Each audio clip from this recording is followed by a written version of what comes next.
Buenas noches y bienvenidos a un episodio especial de Historias de la Bruja. Mi nombre es Jaylin Rodríguez y estoy aquí para contarles un par de historias de terror. Vengan conmigo cerca de la hoguera y permítanme asustarlos con algunas historias que solamente una bruja podría saber. Este episodio es especial ya que, no está saliendo el día usual, que es martes o miércoles de la semana, y además porque es a petición de una persona muy especial para mí. Hola Maggie. Vamos a leer un cuento en específico y vamos a finalizar con un poema, algo distinto. Sin ahondar demasiado en el tema, vamos a empezar con el autor. El autor es Bram Stoker. En el episodio sobre vampirismo hablé algo sobre él. Es un autor de origen irlandés, ¿sí? No es inglés. Si bien sí murió en Inglaterra, la verdad es que no nació allí, por consiguiente, es un autor irlandés. Además, ha sido todo un hito en el género de vampiros y la lectura de vampiros. Y, es quien inventó al Drácula que conocemos en esta época. La historia de esta noche se titula El huésped de Drácula. Cuando iniciamos nuestro paseo, el sol brillaba intensamente sobre Múnich, y el aire estaba repleto de la alegría propia de comienzos de verano. En el mismo momento en que íbamos a partir, Heldelbruck, quien era el maitre del Hotel 4 Estaciones donde me alojaba, bajó hasta el carruaje sin detenerse a ponerse el sombrero y tras desearme un placentero paseo le dijo al cochero, sin apartar la mano de la manija de la puerta del coche: No olvide estar de regreso antes de la puesta del sol. El cielo parece claro, pero se nota un frescor en el viento del norte que me dice que puede haber una tormenta en cualquier momento. Pero estoy seguro de que no se retrasará. Sonrió. Pues ya sabe qué noche es. Johann le contestó con un enfático «Ja, mein Herr», y, llevándose la mano al sombrero, se dio prisa en partir. Cuando hubimos salido de la ciudad, le dije tras indicarle que se detuviera: «Dígame, Johann, ¿qué noche es hoy?». Se persignó al tiempo que contestaba lacónicamente: «Walpurgisnacht», y sacó su reloj, un grande y viejo instrumento alemán de plata, tan grande como un nabo, y lo contempló con las cejas juntas y un pequeño e impaciente encogimiento de hombros. Me di cuenta de que aquella era su forma de protestar respetuosamente contra el innecesario retraso, y me volví a recostar en el asiento, haciéndole señas de que prosiguiese. Reanudó una buena marcha, como si quisiera recuperar el tiempo perdido. De vez en cuando, los caballos parecían alzar sus cabezas y olisquear suspicazmente el aire. En tales ocasiones, yo miraba alrededor, alarmado. El camino era totalmente adonido, pues estábamos atravesando una especie de alta meseta barrida por el viento. Mientras viajábamos, vi un camino que parecía muy poco usado y que aparentemente se hundía en un pequeño y serpenteante valle. Parecía tan invitador que, aún arriesgándome a ofenderlo, le dije a Johann que se detuviera, y cuando lo hubo hecho, le expliqué que me gustaría que bajase por allí.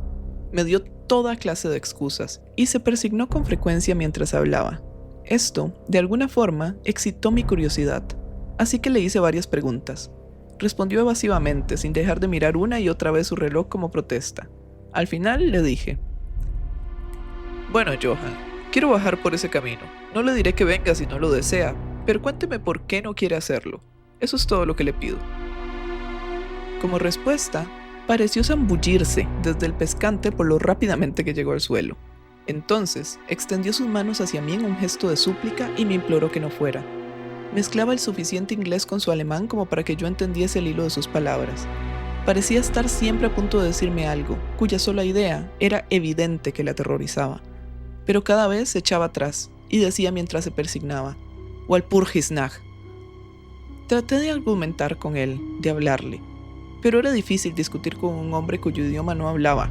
Ciertamente, él tenía todas las ventajas, pues, aunque comenzaba hablando en inglés, un inglés muy burdo y entrecortado, siempre se excitaba y acababa por revertir a su idioma natal, y cada vez que lo hacía miraba su reloj. Entonces los caballos se mostraban inquietos y olisqueaban el aire.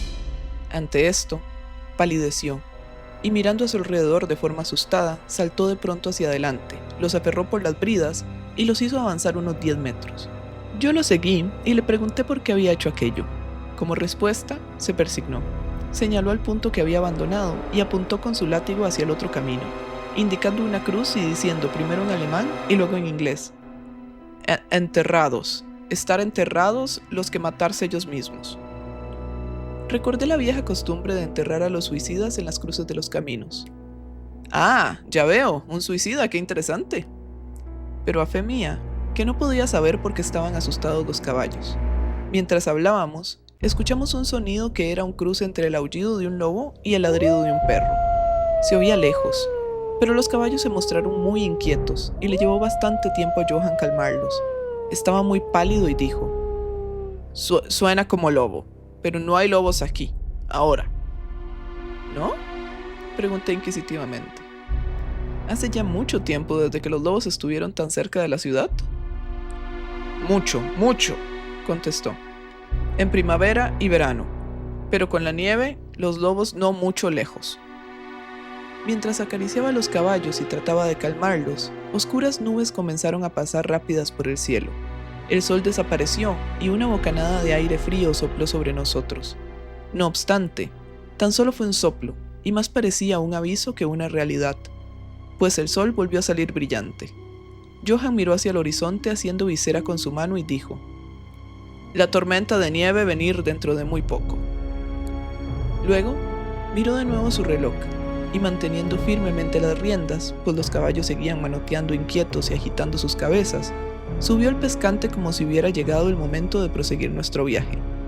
Me sentía un poco obstinado y no subí inmediatamente al carruaje. Hábleme del lugar al que lleva este camino, le dije, y señalé hacia abajo. Se persignó de nuevo y murmuró una plegaria antes de responderme. Es maldito. ¿Qué es lo que es maldito?, inquirí. El pueblo. Entonces, ¿hay un pueblo? No. Nadie vive allá desde hace cientos de años. Me devoraba la curiosidad.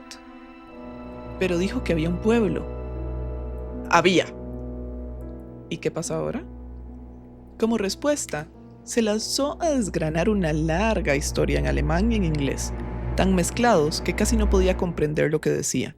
Pero a grandes rasgos logré entender que hacía muchos cientos de años habían muerto allí personas que habían sido enterradas, y se habían oído ruidos bajo la tierra, y cuando se abrieron las fosas se hallaron a los hombres y mujeres con el aspecto de vivos y las bocas rojas de sangre, y por eso, buscando salvar sus vidas, ¡ay!, y sus almas, y aquí se persignó de nuevo, los que quedaron huyeron a otros lugares donde los vivos vivían y los muertos estaban muertos y no otra cosa. Evidentemente tenía miedo de pronunciar las últimas palabras. Mientras avanzaba en su narración, se iba excitando más y más. Parecía como si su imaginación se hubiera desbocado, y terminó en un verdadero paroxismo de terror. Blanco el rostro, sudoroso, tembloroso y mirando a su alrededor como si esperase que alguna horrible presencia se fuera a manifestar allí mismo, en la llanura abierta, bajo el sol. Finalmente, en una agonía de desesperación gritó: ¡Walpurgisnacht! E hizo una seña hacia el vehículo, indicándome que subiera. Mi sangre inglesa hirvió ante esto, y echándome hacia atrás, dije: «Tiene usted miedo, Johan. Tiene usted miedo. Regrese, yo volveré solo. Un paseo a pie me sentará bien». La puerta del carruaje estaba abierta. Tomé del asiento el bastón de roble que siempre llevo en mis excursiones y cerré la puerta.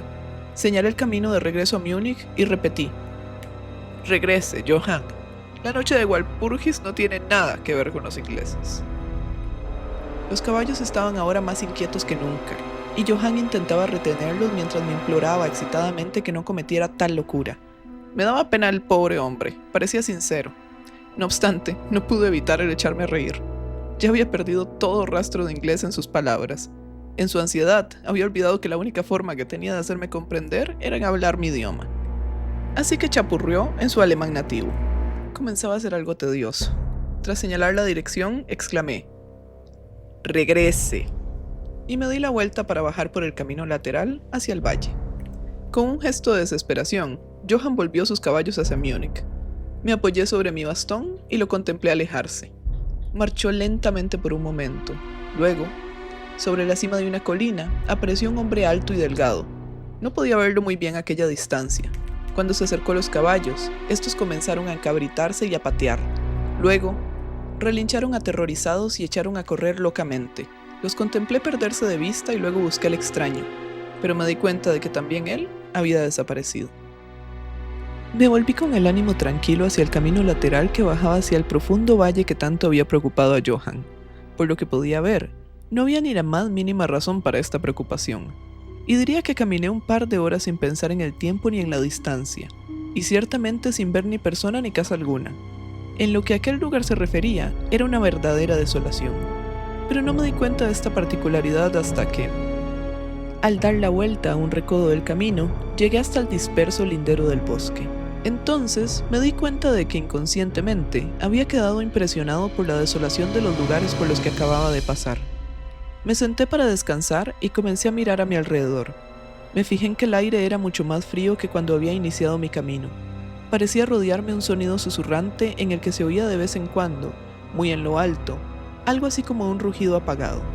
Miré hacia arriba y pude ver que grandes y densas nubes corrían rápidas por el cielo, de norte a sur a gran altura. Eran los signos de una tormenta que se aproximaba por algún lejano estrato de aire. Noté un poco de frío, y pensando que era por haberme sentado tras la caminata, reinicié mi paseo. El terreno que cruzaba ahora era mucho más pintoresco. No había ningún punto especial digno de mención, pero en todo él se notaba cierto encanto y belleza. No pensé más en el tiempo, y fue solo cuando empezó a hacerse notar el oscurecimiento del sol que comencé a preocuparme acerca de cómo hallar el camino de vuelta. Había desaparecido la brillantez del día. El aire era frío y el vuelo de las nubes allá en lo alto era mucho más evidente. Iban acompañadas por una especie de sonido ululante y lejano, por entre el que parecía escucharse a intervalos el misterioso grito que el cochero había dicho que era el de un lobo.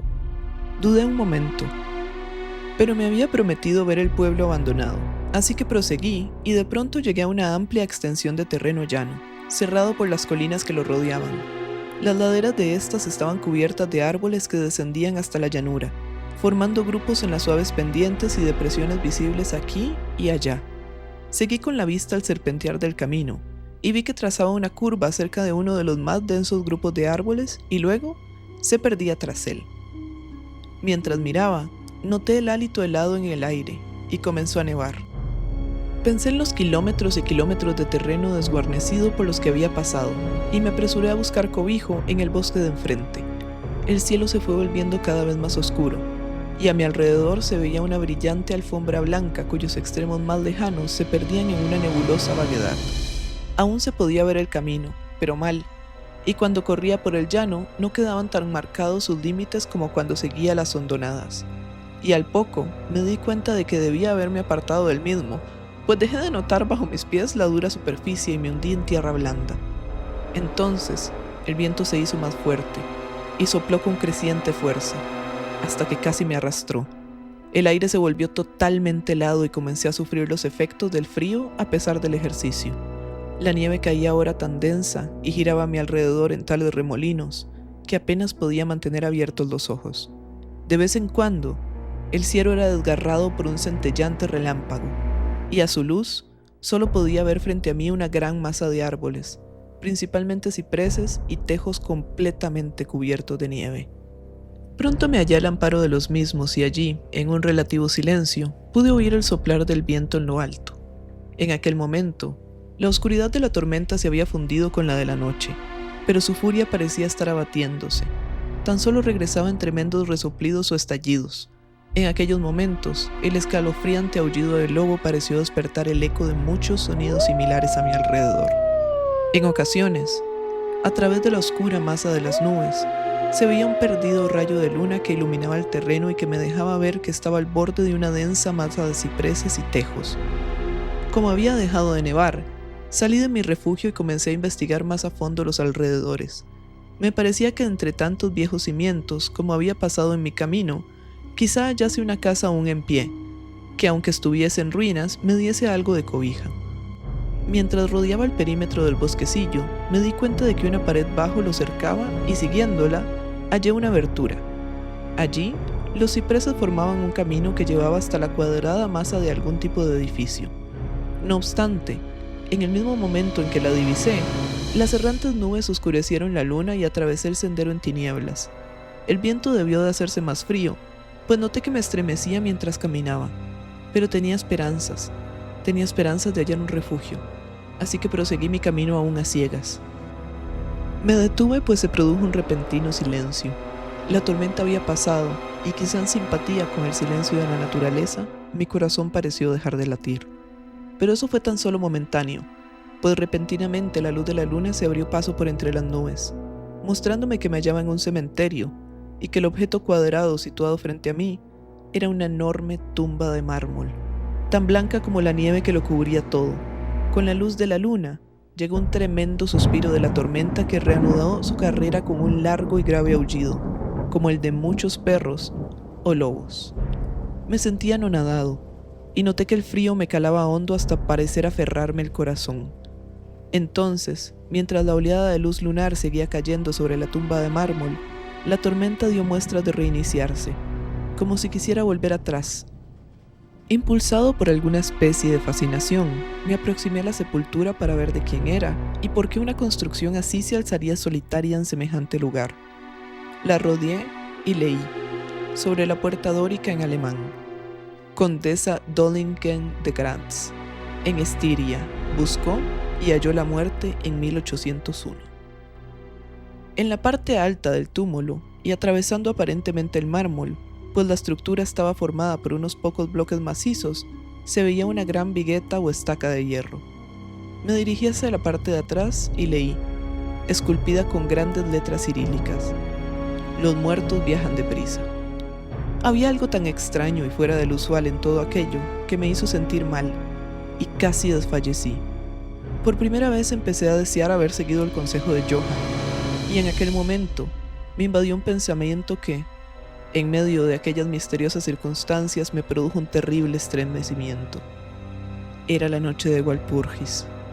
La noche de Walpurgis en la que, según las creencias de millones de personas, el diablo andaba suelto, en la que se abrían las tumbas y los muertos salían a pasear, en la que todas las cosas maléficas de la tierra, el mar y el aire celebraban su reunión, y estaba en el preciso lugar que el cochero había rehuido.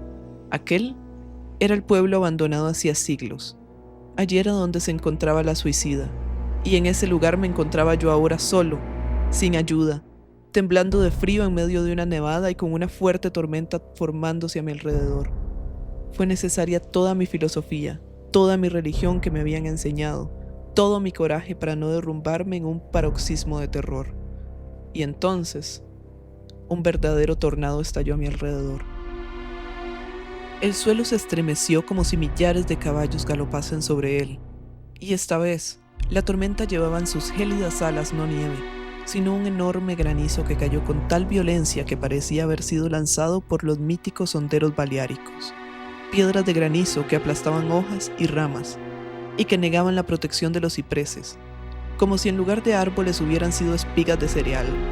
Al primer momento corrí hacia el árbol más cercano, pero pronto me vi obligado a abandonarlo y buscar el único punto que parecía ofrecer refugio: la profunda puerta dórica de la tumba de mármol. Allí, acurrucado contra la enorme puerta de bronce, conseguí una cierta protección contra la caída del granizo, pues ahora solo me golpeaba al rebotar contra el suelo y los costados del mármol. Al apoyarme contra la puerta, esta se movió ligeramente y se abrió un poco hacia adentro. Incluso el refugio de una tumba era bienvenido en medio de aquella despiadada tempestad, y estaba a punto de entrar en ella cuando se produjo el destello de un relámpago que iluminó toda la extensión del cielo. En aquel instante, lo juro por mi vida, vi, pues mis ojos estaban vueltos hacia la oscuridad del interior, a una bella mujer de mejillas sonrosadas y labios rojos, aparentemente dormida sobre un féretro. Mientras el trueno estallaba en lo alto, fui atrapado como por la mano de un gigante y lanzado hacia la tormenta. Todo aquello fue tan repentino que antes de que me llegara el impacto, tanto moral como físico, me encontré bajo la lluvia de piedras. Al mismo tiempo tuve la extraña y absorbente sensación de que no estaba solo, y miré hacia el túmulo. En aquel mismo momento se produjo otro cegador relámpago, que pareció golpear la estaca de hierro que dominaba el monumento y llegar por ella hasta el suelo, resquebrajando, desmenuzando el mármol como en un estallido de llamas. La mujer muerta se alzó en un momento de agonía, lamida por las llamas y su amargo alarido de dolor fue ahogado por el trueno. La última cosa que oí fue esa horrible mezcla de sonidos, pues de nuevo fui aferrado por la gigantesca mano y arrastrado, mientras el granizo me golpeaba y el aire parecía reverberar con el aullido de los lobos. La última cosa que recuerdo fue una vaga y blanca masa movediza, como si las tumbas a mi alrededor hubieran dejado salir los amortajados fantasmas de sus muertos, y estos me estuvieran rodeando en medio de la oscuridad de la tormenta de granizo. Gradualmente, volvió a mí una especie de confuso inicio de conciencia, luego una sensación de cansancio aniquilador. Durante un momento no recordé nada, pero poco a poco volvieron a mí mis sentidos. Los pies me dolían espantosamente y no podía moverlos. Parecían estar dormidos.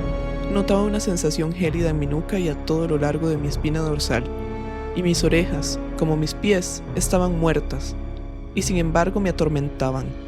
Pero sobre mi pecho notaba una sensación de calor que, en comparación, resultaba deliciosa. Era como una pesadilla física, si es que uno puede usar tal expresión, pues un enorme peso sobre mi pecho me impedía respirar normalmente.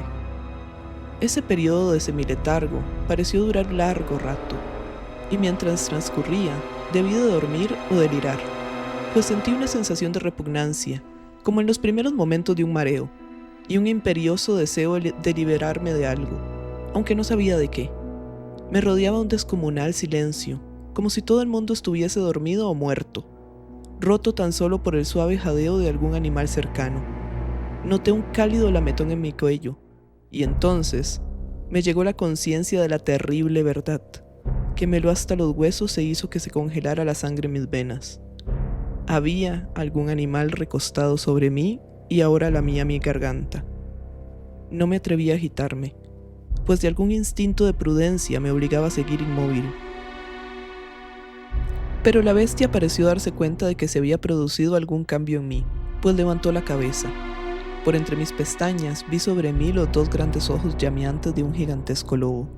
Sus aguzados caninos brillaban en la abierta boca roja, y pude notar su acre respiración sobre mi boca. Durante otro periodo de tiempo lo olvidé todo. Luego escuché un ruido, seguido por un aullido, y luego por otro, y otro. Después, aparentemente muy a lo lejos, escuché un ¡Hey! ¡Hey!, como de muchas voces gritando al unísono. Alcé cautivamente la cabeza y miré en la dirección de lo que llegaba el sonido, pero el cementerio bloqueaba mi visión. El lobo seguía aullando de una manera extraña, y un resplandor rojizo comenzó a moverse por entre los cipreses, como siguiendo el sonido. Cuando las voces se acercaron, el lobo aulló más fuerte y más rápido. Yo temía hacer cualquier sonido o movimiento. El brillo rojo se acercó más, por encima de la alfombra blanca que se extendía en la oscuridad que me rodeaba, y de pronto, detrás de los árboles surgió al trote una patrulla de jinetes llevando antorchas. El lobo se apartó de encima de mí y escapó por el cementerio. Vi como uno de los jinetes, soldado según parecía por sus gorras y sus largas capas militares, alzaba su carabina y apuntaba. Un compañero golpeó su brazo hacia arriba y escuché como la bala zumbaba sobre mi cabeza. Evidentemente me había tomado por el lobo. Otro divisó al animal mientras se alejaba y se oyó un disparo. Luego, al galope la patrulla avanzó, algunos hacia mí y otros siguiendo al lobo mientras éste desaparecía por entre los nevados cipreses. Mientras se aproximaban, traté de moverme, no lo logré. Aunque podía ver y oír todo lo que sucedía a mi alrededor, 2 o 3 de los soldados saltaron de sus monturas y se arrodillaron a mi lado. Uno de ellos alzó mi cabeza y colocó su mano sobre mi corazón. «Buenas noticias, camaradas», gritó. «Su corazón todavía late». Entonces vertieron algo de brandy entre mis labios. Me dio vigor y fui capaz de abrir del todo los ojos y mirar a mi alrededor. Por entre los árboles se movían luces y sombras, y oí como los hombres se llamaban los unos a los otros. Se agruparon, lanzando asustadas exclamaciones, y las luces centellaron cuando los otros entraron amontonados en el cementerio, como posesos. Cuando los primeros llegaron hasta nosotros, los que me rodeaban preguntaron ansiosos: «¿Lo hallaron?». La respuesta fue apresurada: ¿Qué era? «No, no. Vámonos. ¡Pronto! Este no es un lugar para quedarse, y menos en esta noche». ¿Qué era? Preguntaron en varios tonos de voz. La respuesta llegó variada e indefinida, como si todos los hombres sintiesen un impulso común por hablar y, sin embargo, se vieran refrenados por algún miedo compartido que les impidiese airar sus pensamientos. Era una cosa, tartamudeó uno, cuyo ánimo, obviamente, se había derrumbado. Era un lobo. Sin embargo, no era un lobo, dijo otro, estremeciéndose. No vale la pena intentar matarlo sin tener una bala bendecida, indicó un tercero con una voz más tranquila. Nos está bien merecido por salir en esta noche. Desde luego que nos hemos ganado los 1000 marcos, espetó un cuarto. Había sangre en el mármol derrumbado, dijo otro tras una pausa. Y desde luego no la puso ahí el rayo. En cuanto a él, está a salvo. Miren su garganta. Ven, camaradas, el lobo estaba echado encima de él dándole calor. El oficial miró mi garganta y replicó. Está bien, la piel no ha sido perforada. ¿Qué significará todo esto? Nunca lo habríamos hallado de no haber sido por los aullidos del lobo. ¿Qué es lo que ocurrió con ese lobo?, preguntó el hombre que sujetaba mi cabeza, que parecía ser el menos aterrorizado del grupo, pues sus manos estaban firmes, sin temblar. En su bocamanga se veían los galones de suboficial. Volvió a su cubil, contestó el hombre cuyo largo rostro estaba pálido y que temblaba visiblemente aterrorizado mientras miraba a su alrededor. Aquí hay bastantes tumbas en las que puede haberse escondido. Vámonos, camaradas. Vámonos rápido. Abandonemos este lugar, maldito. El oficial me alzó hasta sentarme y lanzó una voz de mando. Luego, entre varios hombres me colocaron sobre un caballo. Saltó a la silla tras de mí, me sujetó con los brazos y dio la orden de avanzar dando la espalda a los cipreses. Cabalgamos rápidamente en formación. Mi lengua seguía rehusando cumplir su función y me vi obligado a guardar silencio. Debí de quedarme dormido, pues lo siguiente que recuerdo es estar de pie, sostenido por un soldado a cada lado. Ya casi era de día y hacia el norte se reflejaba una rojiza franja de luz solar, como un sendero de sangre sobre la nieve. El oficial estaba ordenando a sus hombres que no contaran nada de lo que habían visto, excepto que habían hallado un extranjero, un inglés protegido por un gran perro. ¿Un gran perro? Eso no era ningún perro, interrumpió el hombre que había mostrado tanto miedo. Sé reconocer un lobo cuando lo veo. El joven oficial le respondió con calma. Dije, un perro. Perro, reiteró irónicamente el otro. Resultaba evidente que su valor estaba ascendiendo con el sol, y señalándome dijo, mírele la garganta. ¿Es eso obra de un perro, señor? Instintivamente alcé una mano al cuello y al tocármelo, grité de dolor. Los hombres se arremolinaron para mirar, algunos bajando de sus sillas, y de nuevo se oyó la calmada voz del joven oficial. Un perro, he dicho. Si contamos alguna otra cosa, se reirán de nosotros. Entonces monté tras uno de los soldados y entramos en los suburbios de Múnich. Allí encontramos un carruaje al que me subieron y que me llevó al 4 estaciones. El oficial me acompañó en el vehículo mientras un soldado nos seguía llevando su caballo, y los demás regresaban al cuartel. Cuando llegamos, Herr Delbrück bajó tan rápidamente las escaleras para salir a mi encuentro que se hizo evidente que había estado mirando desde dentro. Me sujetó con ambas manos y me llevó solícito al interior. El oficial hizo un saludo y se dio vuelta para alejarse, pero al darme cuenta, insistí en que me acompañara a mis habitaciones.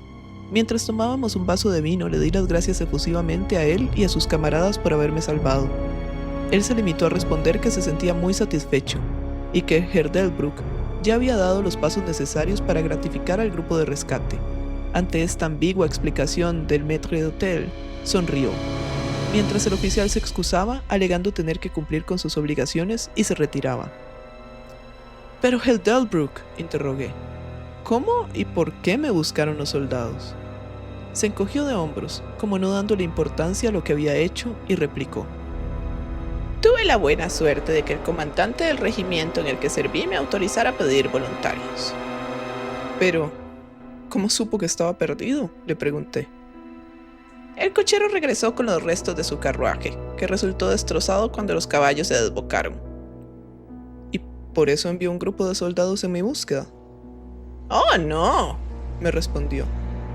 Pero antes de que llegase el cochero, recibí un telegrama del boyardo de que usted es huésped. y sacó del bolsillo un telegrama que me entregó y leí.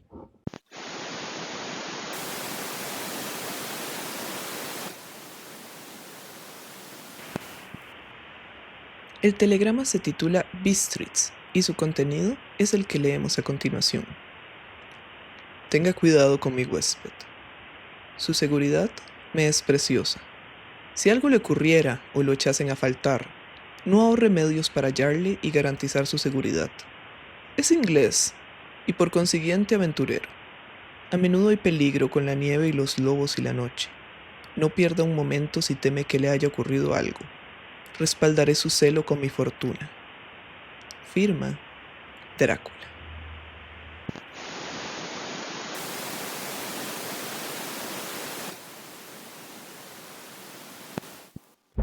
Mientras sostenía el telegrama en mi mano, la habitación pareció girar a mi alrededor y, si el atento metro de hotel no me hubiera sostenido, creo que me hubiera desplomado. Había algo tan extraño en todo aquello, algo tan fuera de lo corriente e imposible de imaginar que me pareció ser, en alguna manera, el juguete de enormes fuerzas, y esta sola idea me paralizó. Ciertamente me hallaba bajo alguna clase de misteriosa protección. Desde un lejano país había llegado justo a tiempo un mensaje que me había arrancado del peligro de la congelación y de las mandíbulas del lobo.